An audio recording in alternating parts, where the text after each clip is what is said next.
महानुभाव, बहुत अच्छी बात आपको आज आध्यात्मिक और तत्व की बताते हैं। विनय मोदी जी, हमारा जैन दर्शन एकांत का नहीं है, अनेकांत का है। सुनने और पढ़ने में थोड़ा सा अजीब सा लगता है, यह क्या बात हुई। लोगों के मन में प्रश्न भी आता होगा कि ये भी सत्य है और ये भी सत्य है। लोग कहते तो हैं कि मैं सत्य बोल रहा हूं,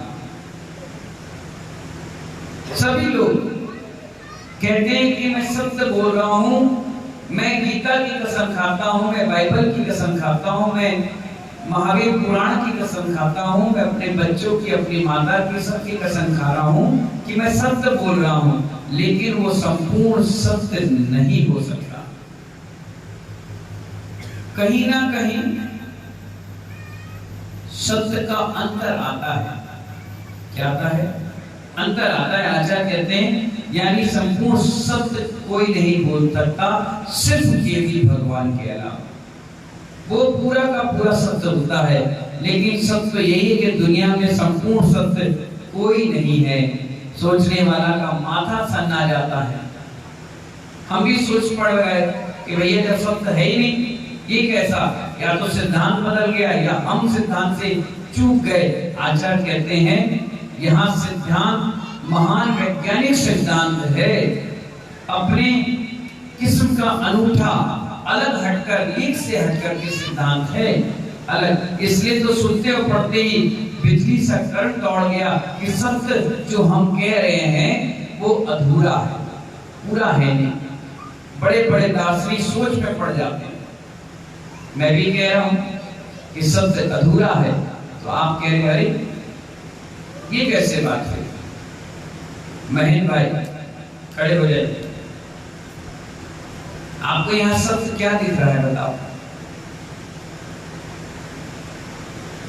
हैं? कुछ दिख रहा है? विनय कुमार जी, सत्य क्या दिख रहा है? हम कह अच्छा, रामजी लाल जी, सत्य क्या दिख रहा है? अरे माइक पे बोलो। सत्य दर्शन है जो आप सब कुछ कह रहे हैं, आप सामने बैठे हो सकता है, बस मालूम नहीं। आचार्य भगवान क्या कह रहे हैं? यही तो मिथ्या मानता में घूम रहे हैं। केसी दिन साहब, जितना जो कुछ दिख रहा है, कैलाश चंद जी, पवन मामा, जितना जो कुछ दिख रहा है इन आंखों से, वो सब का सब असत्य है, और जिन जो बंद आंखों से दिख रहा है वही आपका सत्य है। इसलिए मैंने कहा यहाँ क्या दिख रहा है तुम्हें सत्य? तो आप हमें बता रहे हो, कोई पूजा को बता रहा है, कोई भगवान को बता रहा है, ये सब के सब असत्य है। दो प्रकार के तत्व होते हैं। कितने प्रकार के? आप कहोगे 7 होते हैं, मैं कहूँगा 7 होते हैं, लेकिन मूल रूप से 2 होते हैं। कितने होते हैं? 2। एक स्वागत और एक परगत। कौन से तत्व होते हैं? एक स्वागत और एक परगत। परगत तत्व पंच परमेष्टि भगवान। परगत कौन से? राकेश मास्टर साहब, पंच परमेष्टि भगवान। और स्वागत में मैं और मेरी आत्मा, मैं और मेरी आत्मा। इसलिए तो मैंने कहा आप खोलते ही जितनी चीजें तुम्हें दिख रही हैं, मैं दिख रहा हूं, भगवान दिख रहे हैं, ये टेंट माइक माला दिख रहा है, ये घर परिवार पत्नी रुपया पैसा बंगला गाड़ी रोड सड़क जो भी कुछ दिख रहा है, ये सब का सब असत्य है। सत्य क्या है? आंख बंद करके बैठो और जो तुम्हें निज आत्मा दिख रही है वही सत्य है। क्या है? वही सत्य है। इसलिए आचार्य कहते हैं, बड़े बड़े दार्शनिक सोच में पड़ गए अनेकांत दर्शन को समझने के लिए कि ये भी सत्य है और ये भी सत्य है, यानी कहीं ना कहीं तो सत्य अधूरा है, तो पूरा कहाँ है? विनोद जी, कहाँ है पूरा? तो आचार्य बता रहे, उदाहरण सामने आते हैं।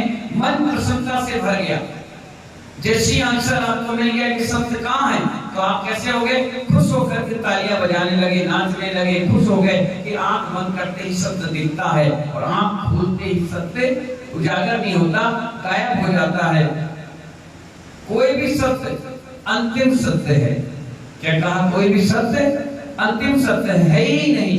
आचार्य कहते हैं संपूर्ण कहना झूठ होता है। तो कहता ना यही सत्य है, इसके अलावा कुछ है ही नहीं। नहीं, ये हम कह तो देते हैं लेकिन सत्य नहीं हो सकता, उसमें भी कहीं ना कहीं अधूरापन है। यह सत्य के लिए अनेक पहलू होते हैं, अनेक पक्ष होते हैं, अनेक कोण होते हैं। हर पहलू, हर पक्ष, हर कोण अपनी अपनी जगह सत्य कहता है। राम जी लाल जी को नीरू पिताजी कहते हैं, उनकी पत्नी उनको पति कहती है, बच्चे दादा कहते हैं, हम बाबूजी कहते हैं, कोई समाज का अध्यक्ष कहता है, जबकि राम जी लाल जी एक ही व्यक्ति हैं। लेकिन कहने का तात्पर्य है कि जितने लोग मिलेंगे वो अपनी अपनी भाव दशा से उनको संबोधन देंगे, लेकिन आत्मा तो एक ही है। आचार्य कहते हैं जो शेष है वो भी सत्य ही है। जो शेष है विनोद जी, वो भी सत्य ही है। अपने अपने ज्ञान की सीमा पे अड़े रहना बुद्धिमानी नहीं है। मैंने आपसे कह दिया सत्य बताओ क्या है, बोले हमारे माता पिता सत्य है। हमने कहा नहीं है। अरे कैसे नहीं? यही है। अगर ऐसी बुद्धिमानी से अड़े रहोगे तो मिथ्यात्व में चले जाओगे। किसमें चले जाओगे? कभी नहीं अड़ना चाहिए। हाँ, हो सकता है, देखेंगे, सोचेंगे, बताएंगे, ये अनुभव गम्य सत्य होते हैं। इसलिए आचार्य कहते हैं धर्म हठात्मता के कारण, इसी हठ प्रवृत्ति के कारण राग और द्वेष पैदा हो जाता है। इसी हठ के कारण कोई व्यक्ति के लिए आप अच्छा बोलोगे तो दूसरा अपने आप क्या हो जाएगा? बुरा हो जाएगा। और किसी को बुरा कहोगे तो सामने वाला अच्छा हो जाएगा। आचार्य कहते हैं अहम का परकोटा लगा रहता है, महानता का परचम फैलता है, ऊंच नीच, छोटा बड़ा, महत्वपूर्ण हीन, बड़ा टेढ़ा मेढ़ा, जो अपन भाषा में बात करते हैं, भगवान महावीर के द्वारा बताए सिद्धांत को हम लोग कर देते हैं। जबकि भगवान महावीर कहते हैं कि अगर किसी महिला की साड़ी जल गई चौके में काम करते करते, तो आप क्या कहते हो? मनोरमा देवी काम करते करते, रोटी बनाते बनाते चूल्हे में साड़ी हल्की जल गई, तो आप क्या कहते हो? मेरी साड़ी जल गई। देखो कितना सरासर झूठ बोल रही हो। खड़े हो ना, देख तो ले कौन है मनोरमा देवी। खड़े तो हो जाओ। अब बताओ, अब बोलो, माइक में बोलो। साड़ी जल गई। एक बात पूछ रहे हैं आपसे, बहुरानी तुम बगल में हो, खड़े हो जाना। क्या नाम है उनका? नेहा जी, खड़े होइए। अब आप बताओ, काम करते करते उनकी साड़ी जली या साड़ी का पल्लू जला? तो झूठ बोली क्यों नहीं बोली? भाई में बोलो, क्या कह रही तुम्हारी सास? साड़ी जल गई। और जली क्या? साड़ी का पल्लू। और झूठ ये बोलेंगे, हम बोल रहे हैं। अब आप सोच लीजिए, अपने आप सोचिए, मैं आपको उदाहरण बता रहा हूं। अरे मर गए मर गए मर गए, कहां मर गए तुम? विनोद जी, कोई सामान उठाए, ये गिर पड़े, ये चोट लगी, हे भगवान हम मर गए, हे भगवान हम मर गए। कहां मर गए? जिंदा तो बैठे हो।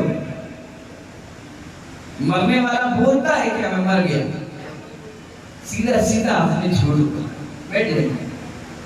यही तो मैं आपको सिखाना चाह रहा हूं कि सच क्या है, झूठ क्या है। आप कहते हैं हम सच बोल रहे हैं, मैं कह रहा सरासर झूठ बोल रहे हो। सत्य तो अलौकिक है, वो लौकिक नहीं। सत्य को ढूंढा थोड़ी ना जाता है, सत्य तुम्हारे अंदर है। अपने आप आंख बंद करो, अपने आप तुम्हें सत्य दिखेगा। अपने आप आंख बंद करने के बाद दिखेगा। इतना बड़ा उदाहरण आचार्य ने कहा है। इसलिए महानुभाव, सत्य को इधर उधर मत खोजो, सब तुम्हारे अंदर है। हमने देखा है, इनने देखा है, इसीलिए महानुभाव यहाँ आ गए। हमारे यहाँ एक बहुत सुंदर 4 पंक्तियां मैं अक्सर गुरु जी के लिए कहता हूं।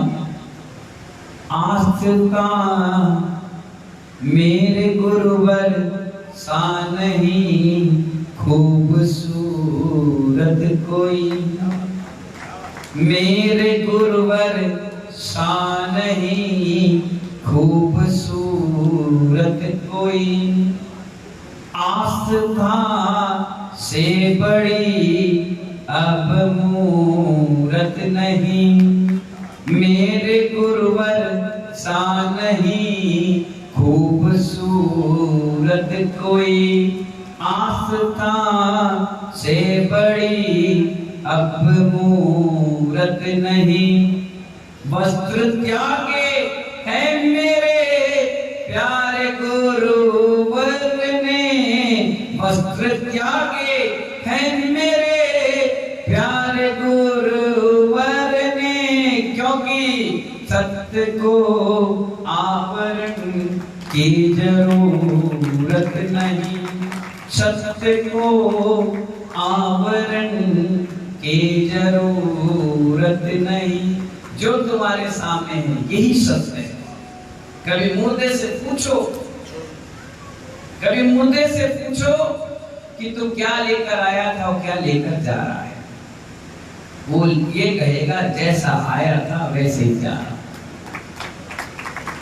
कभी दौलत वालों से पूछो कि क्या लेकर आए थे, वो कहेगा मैं नग्न आया था और नग्न ही जा रहा हूं। एक पैसा नहीं ले जाने वाला, एक टिकली नहीं ले जाने वाला। यहां तक कि जब अर्थी पर दाह संस्कार के स्थान पर ले जाया जाएगा तो शरीर के कपड़े तक को उतार दिया जाता है और एक सफेद कफन लेटा दिया जाता है, वो भी मर्यादा के लिए, और उसके बाद धू धू करके शरीर जल जाता है। इसलिए कहा जो तुम्हारे सामने इन आंखों से दिख रहा है वो सब असत्य है। तुम माँ को कितने गले लगा लो, पत्नी बगल में बैठा लो, बच्चों को खूब लालन पालन कर दो, कोई तुम्हारे साथ जाने वाला नहीं। केवल सत्य है वो तुम्हारी आत्मा, यही साथ जाने वाली है। इसीलिए हम आत्मा का ध्यान करते हैं, आत्मा के ध्यान में रमे रहते हैं। हमें मालूम है किस पर विश्वास करते हो आप, किस पर। आज मैंने नियम दिया 2 बार कंघी करना, बस। बेचारे मामा हाथ से फेरते रह गए। किस पर विश्वास कर रहे हैं? बालों पर, नीरू भाई, इन बालों पर। हमारे आचार्य कहते हैं इन बालों पर कभी विश्वास मत करना, इस रोम पर भी विश्वास मत करना। तुम्हें लगता है ये तुम्हारे हैं, लेकिन मालवा ये कब झड़ जाए इनका भी कोई भरोसा नहीं। किस पर विश्वास कर रहे हैं हम, किस पे मुझ पे ताव दे रहे हैं? ज्यादा दोगे तो घर के बाहर आ जाएगा। किस चेहरे पर अपनी रौनक बढ़ा रहे हैं? ज्यादा घिसोगे तो कल डॉक्टर से इलाज कराना पड़ जाएगा। किस पेट पर अपन ताव दे रहे हैं? ज्यादा खाओगे तो लोटा लेके सुबह भागना पड़ जाएगा। किस पैसे में गुमान कर रहे हो? रात के जब सोगे बंडल बंडल रख के, अगर कुत्ता भी भौं कर देगा तो उठकर बैठ जाओगे। कौन है? ऐसा पैसा, चैन, नींद सब छीन जाए, ऐसा परिवार किस काम का? जो तुम्हारी बात ही ना माने, तुम्हारा सम्मान ही ना करे, तुम्हारा कभी सहयोग ही ना करे, ऐसा काय का परिवार? क्या मतलब का, क्या जिंदगी है अपनी? क्यों हम अपने ताव दे रहे, क्यों कालर ऊपर करके जिंदगी जी रहे? एक दिन सबको माटी में मिलना, बेकार की जिंदगी। इसलिए कहा सत्य की खोज मत करो, खुद सत्य तुम्हारे अंदर है। बस एक बार अपनी आत्मा के ऊपर विश्वास तो करो कि नहीं, मालूम है 2 प्रकार के गुरु होते हैं, एक अंदर का गुरु और एक बाहर का गुरु। हम सब बाहर के गुरु हैं, हमारी बात हो सकता है आप ना मानो। अखिलेश भाई, अगर आपको मैंने कहा कि 2 बार कंघी करना है, बस आज का नियम है, इससे ज्यादा नहीं करना है, आप मालूम है मेरी बात अनसुनी कर दोगे, और जैसी सुबह कंघी की उसके बाद दूसरी बार कर ली, और तीसरी बार जैसी कंघी हाथ में आई, आपके अंदर का गुरु कहेगा नहीं, तुझे नहीं करना है, तो आप तुरंत 1 मिनट नहीं लगेगा, छोड़ दोगे, और अंदर का गुरु कहेगा अरे ये तो रोज चिल्लाते हैं महाराज, इनका काम है चिल्लाना, तू कर ले, कौन सा कोई देख रहा है, और अंदर के गुरु ने जवाब दे दिया तुम्हें, तो तुम कंघी कर लोगे। महाराज को कौन सा मालूम, क्योंकि आपके अंदर का गुरु जागृत है। हमारे अंदर का गुरु जागृत था, उसने कहा बस यही मार्ग सत्य का मार्ग है, बाकी सब मार्ग असत्य है, सो निकल आए, आज यहाँ आकर के बैठ गए और आप हमारे मंगल उपदेश सुन रहे।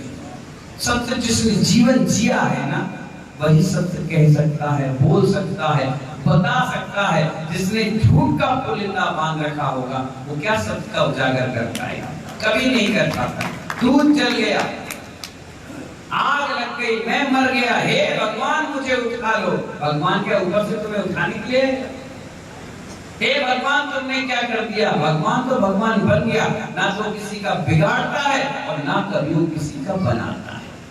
महानुभाव, इसीलिए सत्य आंख बंद करो, जो आपको अंतरंग के परिणाम नजर आ रहे हैं बड़े प्यारे प्यारे, वो बिल्कुल सत्य 100%। इन्हीं भावनाओं के साथ हमें सत्य को समझना है।